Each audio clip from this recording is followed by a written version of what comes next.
Hello छात्रों, स्वागत है आपके अपनी यूट्यूब चैनल में। आज का हमारा जो टॉपिक है वो है परागण क्या है।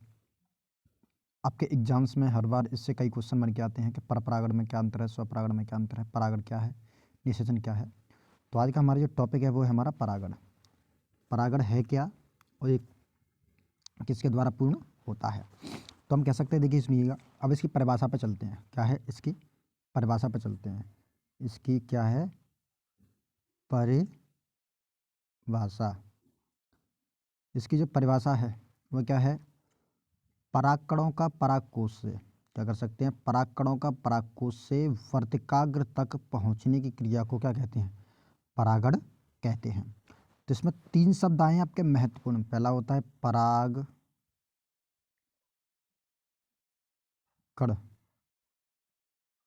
फिर परागकोश से आएगा, क्या आएगा आपका, वर्तिकाग्र। ये है आपका, देखिएगा, परागकणों का परागकोश से वर्तिकाग्र तक पहुंचने की क्रिया को परागण कहते हैं। अब परागण जो होता है ये पुष्पीय पादपों का महत्वपूर्ण लक्षण होता है, या ये पुष्पीय पादपों की क्या होती है, महत्वपूर्ण प्रक्रिया होती है। तो मैंने बताया था आपको पहले कि परागकणों का परागकोश से वर्तिकाग्र तक पहुंचने की क्रिया को परागण कहते हैं।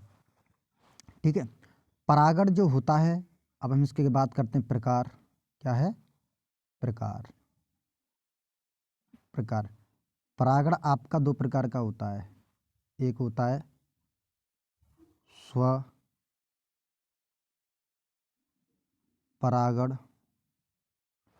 दूसरा होता है पर परागण। ठीक है, परागण जो होता है दो प्रकार का होता है, एक होता है स्वपरागण, दूसरा होता है परपरागण। ठीक है, तो अब हम स्वपरागण को जानेंगे, फिर उसके बाद परपरागण को जानेंगे। तो ठीक है, अब हम जानेंगे क्या है आपका, हम जानेंगे स्वपरागण। पहला हम जानेंगे, क्या जानेंगे, स्वपरागण। स्वपरागण, स्वपरागण क्या है, तो कह सकते हैं एक ही पुष्प के परागकण, कह सकते हैं ना, एक ही पुष्प के परागकण उसी पुष्प के किसी दूसरे पुष्प के वर्तिकाग्र तक परागकणों की पहुंचने क्रिया को स्वपरागण कहते हैं। तो चलिए हम इसको और डिटेल में जानते हैं। मान के चलिए ये हमारे पास एक पुष्प है, क्या है, पुष्प है। यहाँ पर ये एक हमारा क्या है, फूल है। ये यहाँ पर एक और फूल है। ठीक है, ये इसका है नर पुष्प। कौन सा है, नर पुष्प। और ये इसका है मादा पुष्प। ठीक है, तो इसके परागकण यहाँ पर जाएंगे। ठीक है, नर पुष्प से मादा पुष्प की ओर। तो ये क्या हो गया, एक ही जाति का ये है हमारा। एक ही जाति क्या होता है, ये जो क्रिया होती है वो द्विलिंगी पुष्पों में होती है। एक लिंगी पुष्पों में हमेशा परपरागण होता है, ये द्विलिंगी पुष्पों में होती है। किसमें होती है, द्विलिंगी पुष्पों में। जैसे ठीक है, किसमें होती है, द्विलिंगी पुष्पों में होती है। तो कह सकते हैं स्वपरागण पुष्पीय पादपों की वह महत्वपूर्ण क्रिया होती है जिसमें एक ही पौधे के पुष्प पर उपस्थित परागकण उसी पौधे के किसी दूसरे पुष्प के वर्तिकाग्र तक परागकणों की पहुंचने क्रिया को स्वपरागण कहते हैं। ये आपकी इसकी परिभाषा हो गई। अगर हम इसकी बात करते हैं उदाहरण की, तो इसकी हम उदाहरण देखिएगा। इसका जो उदाहरण है वो आप कर सकते हैं खट्टी बूटी जो आती है ना, खट्टी बूटी खाने वाली जो होती है खट्टी बूटी, इसका क्या है, एक उदाहरण है। स्वपरागण का क्या है, एक उदाहरण है। दूसरा आपका गेहूं हो गया, क्या हो गया, गेहूं हो गया, और सरसों हो गई, सरसों। इनमें क्या है, सेल्फ पॉलिनेशन होता है। ठीक है, ये आपका हो गया स्वपरागण। अब हम स्वपरागण के लाभ देखते हैं। किसके, स्वपरागण के, स्व, एक मिनट,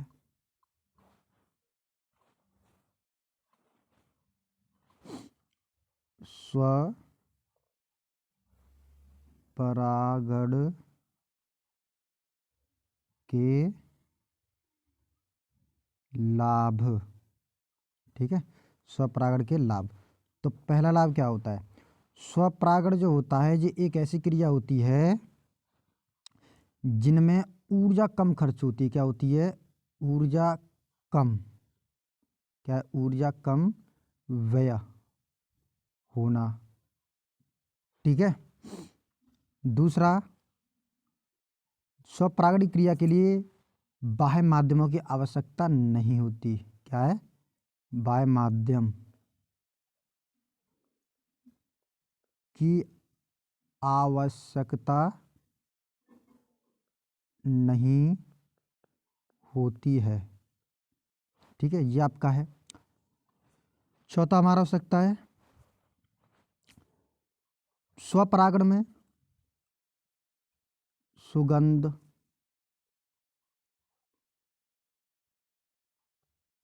मकरंद, गंध जैसी चीज़ों की आवश्यकता नहीं होती।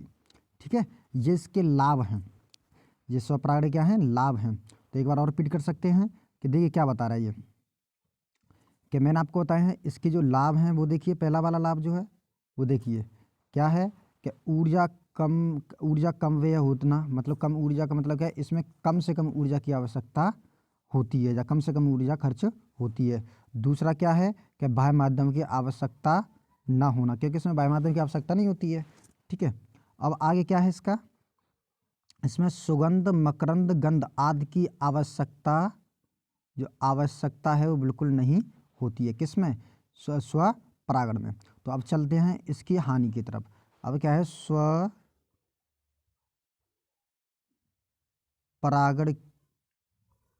की हानियाँ। स्वपरागण की क्या हानियाँ होती हैं? तो देखिए स्वपरागण की अनेकों हानियाँ होती हैं। पहली हानि क्या होती है, कि स्वपरागण द्वारा बने फल क्या होते हैं? फल व बीज अच्छी किस्म के नहीं होते। किसके होते? अच्छी किस्म के नहीं होते।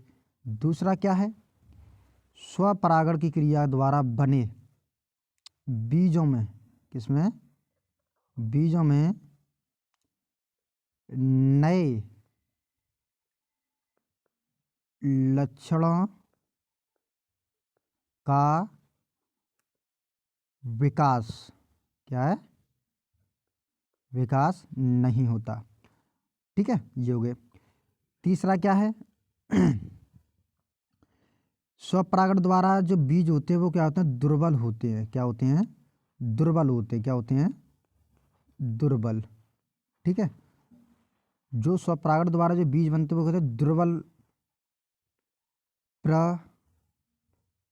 प्रवृत्ति के होते हैं। ठीक है, ठीक है, ये इसके क्या है? इसके हैं ये इसकी सब क्या है? हानि है। मतलब कह सकते हैं कि स्वपरागण द्वारा जितने भी बीज बनते हैं वो दुर्बल होते हैं। स्वपरागण द्वारा जो फल बनते हैं वो स्वादिष्ट व अच्छे किस्म के नहीं होते हैं। स्वपरागण की क्रिया जो होती है उनसे द्वारा जो बीज बनते हैं उनमें नए लक्षणों का उद्गम बिल्कुल नहीं होता। इसका लास्ट कर सकते हैं कि इनमें आनुवांशिक जो विकार हैं, आनुवांशिक विकार जो हैं वो पीढ़ी दर पीढ़ी पहुंचते रहते हैं। मतलब एक पीढ़ी से दूसरी पीढ़ी में उनकी वंशागति होती रहती है। चलिए, अब हमारा टॉपिक है पर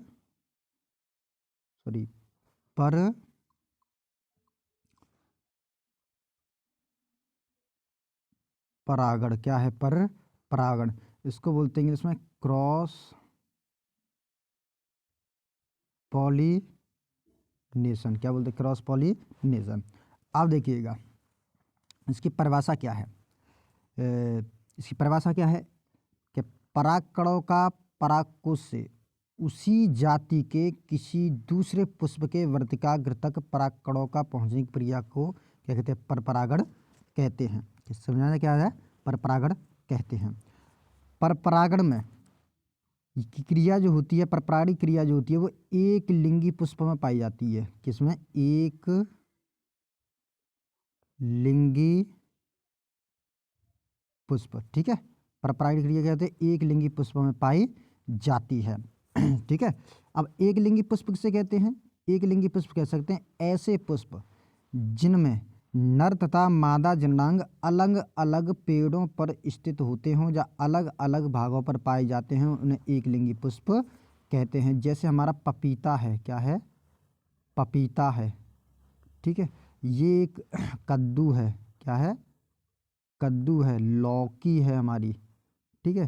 ये सब एक लिंगी पुष्प हैं, क्या है, एक लिंगी पुष्प हैं। इनमें परपरागण की क्रिया ही पाई जाती है। तो चलिए इसको हम डायग्राम के हिसाब से, मतलब डायग्राम की सहायता से जान सकते हैं। तो देखिए हमारे पास एक ए पौधा है कोई, क्या है, ए पौधा है कोई हमारा, क्या है, ए पौधा है, और ये इसका फूल है, और ये हमारे पास एक है बी पौधा, क्या है, एक बी पौधा है, ठीक है। ये इसका क्या है, ये इसका फूल है, और ये भी एक इसका फूल है। तो इसके जो परागकण हैं वो क्या करेंगे, ऐसे होकर के ट्रांसफर होंगे, ये हो सकते हैं वायु द्वारा या कीट द्वारा, किसी द्वारा क्या कर सकते हैं, ये एक स्थान से दूसरे स्थान तक पहुंच रहे हैं। अब देखिएगा पर परागण का इंग्लिश में बोलते हैं क्रॉस। क्रॉस मतलब क्या है कि एक पौधे के परागकण किसी दूसरे पौधे के वर्तिकाग्र तक पहुंचेंगे उसी जाति के, ठीक है। ये क्रिया यूँ करके चलती रहती है, समझा कि नहीं आया। तो हम इसको ऐसे जान सकते हैं, ठीक है, कि परागकणों का उसी जाति के किसी दूसरे पौधे के पुष्प पर परागकणों का पहुंचने की क्रिया को ही क्या कहते हैं, परपरागण कहते हैं, ठीक है। अब परपरागण के उदाहरण क्या हैं, उदाहरण, इसके परपरागण के उदाहरण आपके इसमें कर सकते हैं। पहला आपका है पपीता, पपीता, कद्दू, लौकी, और आपका है खीरा, ठीक है, खीरा। ये सब क्या है, ये परपरागण के उदाहरण हैं। इन सारी चीज़ों में जो ये पौधे हैं, ये जिस मैंने बताए हैं, उदाहरण दिए हैं, ये सभी एक लिंगी पुष्प हैं। मैंने आपको एक लिंगी पहले बताया है कि जिनमें नर तथा मादा जननांग अलग अलग पौधों पर स्थित होते हैं, उन्हें एक लिंगी पुष्प कहते हैं। अब चलिएगा परपरागण के हम जानते हैं लाभ। अब क्या है इसके लाभ, लाभ क्या हैं, तो देखिए पहला लाभ क्या है, नंबर 1 कि पर परागण द्वारा बने बीज उच्च कोटि के होते हैं। क्या होते हैं, उच्च कोटि के होते हैं। कैसे, क्या कह सकते हैं, उच्च कोटि के होना, ठीक है। नंबर 2 पर परागण द्वारा जो फल बनते हैं, फल जो क्या होते हैं, फल मीठे, इसके फल क्या होते हैं, मीठे होते हैं। नंबर 3 इनके द्वारा जो बीज होते हैं, क्या होते हैं, बीज वो उच्च कोटि के होते हैं। नंबर 4, ठीक है, नंबर 4 जो होता है, इसमें जो बीज होते हैं, क्या होते हैं, बीज होते हैं वो क्या होते हैं, प्रबल होते हैं। क्या होते हैं, प्रबल होते हैं, ठीक है। नंबर 5, नंबर 5 परपरागण द्वारा या परपरागणी क्रिया द्वारा बने बीज क्या होते हैं, बीज जो होते हैं वो क्या होते हैं, या परपरागण द्वारा बने बीजों में नए लक्षणों का विकास होता है या उद्गम होता है, नए लक्षणों का विकास होता है। ये इसके क्या हैं, लाभ हैं, ठीक है। अब चलिए हम इनकी हानि की बात करते हैं, ठीक है। अब करते हैं पर परागण की हानियाँ, पर परागण की हानियाँ। तो पहली हानि क्या है, तो देखिए पहली हानि जो है वो है इसे बाह्य माध्यम की आवश्यकता होती है, या इस क्रिया के लिए क्या होती है, बाह्य माध्यम, बाह्य माध्यम की आवश्यकता होती है। दूसरी, ऊर्जा ज़्यादा क्या होती है, खर्च होती है, ठीक है। नंबर 3 परपरागणी क्रिया के लिए सुगंध, क्या है, सुगंध, मकरंद और गंध जैसी जैसे पदार्थों की आवश्यकता होती है। ठीक है, ये इसकी हानियां हैं। ठीक है, और दूसरी बात जो परागण जो होता है वो वायु प्रदूषण में, देखिए वायु प्रदूषण में क्या करता है, अपनी महत्वपूर्ण भूमिका निभाता है। कह सकते हैं जो परागण होते हैं वो एलर्जी उत्पन्न करते हैं, जो मानव जीवन के लिए बहुत ज़्यादा हानिकारक हो सकता है। ठीक है, अब हम चलते हैं स्वपरागण और परपरागण में अंतर। ठीक है, अंतरों को देखते हैं। इसमें किसको देखेंगे, अंतर। तो ठीक है, ये हमारा स्वपरागण और ये हमारा पर परागण। तो देखिए पहले स्वपरागण को देखते हैं। स्वपरागण की पहला अंतर होगा इसकी परिभाषा। क्या होगा, परिभाषा। कह सकते हैं कि स्वपरागण एक लिंगी पुष्पों में पाई जाने वाली वह प्रक्रिया, द्विलिंगी पुष्पों में पाई जाने वाली वह महत्वपूर्ण प्रक्रिया है जिसमें इसी जाति के पुष्प के ऊपर पाए जाने परागकण इसी जाति के पुष्प के वर्तिकाग्र तक पहुँचते हैं, तो वह स्वपरागण कहलाता है। ठीक है, जिसमें एक ही जाति के बीच होगा, ये एक ही या एक ही पौधे पर होता है। ये किस पे होता है, एक ही पौधे पर होता है। परपरागण क्या होता है, परपरागण की क्रिया में जो परागकण होते हैं वो इसी जाति के या एक ही जाति के पुष्प पर स्थित परागकण किसी दूसरे पुष्प के वर्तिकाग्र तक पहुंचते हैं। ठीक है, जिसमें कुछ किसी दूसरे पुष्प के, इसमें दो पुष्प की होती है, ये एक लिंगी पुष्प में होती है। ठीक है, कह सकते हैं। इसका जो दूसरा उदाहरण है नंबर 2 इसका, ये क्रिया एक लिंगी पुष्प में होती है, एक लिंगी पौधों में होती है, और ये होती है द्विलिंगी पौधों में। किसमें, द्विलिंगी पौधों में। नंबर 3 कर सकते हैं इसके उदाहरण। ठीक है, इसमें खट्टी बूटी आ गई आपकी, क्या होगी, खट्टी बूटी, लौकी, एक लिंगी में दे रहा हूँ, लौकी, कद्दू, इसका उदाहरण हो गया। और द्विलिंगी पुष्प मतलब कह सकते हैं इसमें दोनों चीज पाई जाती है, स्वपरागण क्रिया पाई जाती है। तो आप देखिए इसमें आप कर सकते हैं गेहूं, बाजरा, सरसों। ठीक है, अब आगे चलते हैं। स्वपरागण में क्या होता है, स्वपरागण में बाह्य माध्यम की आवश्यकता नहीं होती। क्या होती है, बाह्य माध्यम की आवश्यकता, कह सकते हैं माध्यम की आवश्यकता नहीं होती। और इसमें बाह्य माध्यम की आवश्यकता होती है। ठीक है, ये वाली। इसके आगे क्या करते हैं, इसमें स्वपरागण में क्या होती है, कम ऊर्जा, क्या होती है, कम ऊर्जा खर्च होती है। क्या होती है, खर्च होती है।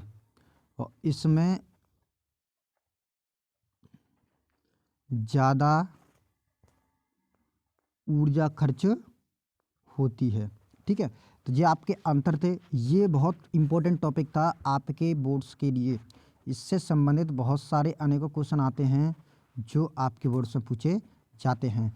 आप इन क्वेश्चनों को ध्यानपूर्वक पढ़िएगा। मैं इनकी पीडीएफ बनाकर आपकी नेक्स्ट वीडियो में डाल दूंगा, जो कि आपके बोर्ड्स के लिए कुछ ज़्यादा महत्वपूर्ण होगी। आपको ये वीडियो कैसी लगी, ज़्यादा से ज़्यादा शेयर करें और इस चैनल को सब्सक्राइब करें। ठीक है, ये मैंने बहुत अच्छा आपको पीडीएफ मैंने बताए हैं। ये आप देख सकते हैं कि मैंने इसमें हर एक क्वेश्चन को अच्छे से सॉल्व किया है। जिसमें से आप देखिए परागण की परिभाषा मैंने बता दी स्पष्ट रूप से कि परागण की परिभाषा क्या होती है। और देखिए इसके प्रकार क्या होते हैं। परागण के 2 प्रकार होते हैं, स्वपरागण और परपरागण। उसके बाद स्वपरागण की परिभाषा क्या होती है।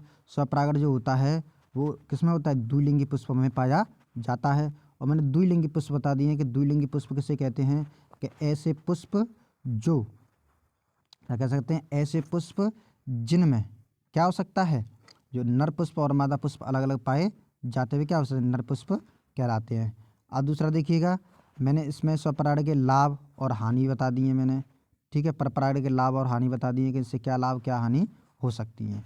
ठीक है दोस्तों, तो आगे वाली वीडियो में सेकंड पार्ट में मैं आपके स्वपरागण, परपरागण और निषेचन और परागण में जो अंतर हैं उनको स्पष्ट करूंगा, जो आपके बोर्ड्स के लिए लाभदायक होंगे। Thank you.